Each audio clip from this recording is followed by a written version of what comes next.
2 jours après le début de la guerre en Ukraine, les premiers cars de réfugiés passent la frontière polonaise.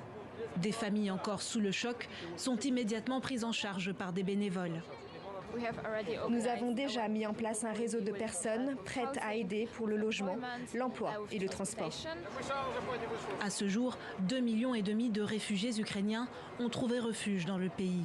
Leur accueil a fait consensus en Europe, jusque dans les rangs de l'extrême droite et dans des pays pourtant hostiles aux migrants comme la Pologne ou la Hongrie. Des images qui tranchent avec celles du traitement réservé aux personnes venues d'Afrique subsaharienne ou du Proche-Orient.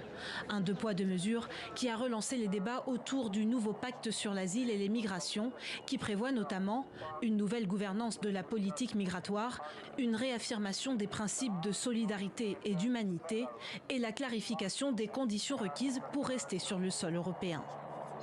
Présenté devant la Commission européenne le 23 septembre 2020, le dossier est toujours au point mort. En cause, des divergences entre États membres. 12 pays réclament d'ailleurs la construction de murs anti-migrants et l'idée d'imposer des quotas de migrants à accueillir a été abandonnée.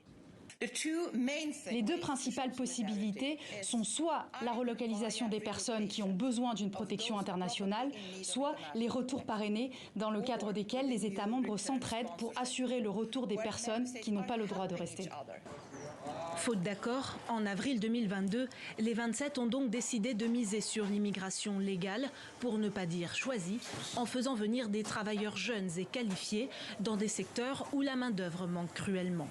Autre solution, la sous-traitance du tri des migrants, grâce à des partenariats passés avec des pays comme le Maroc, la Tunisie ou le Sénégal, dans le but qu'ils renforcent eux-mêmes la sécurité à leurs frontières.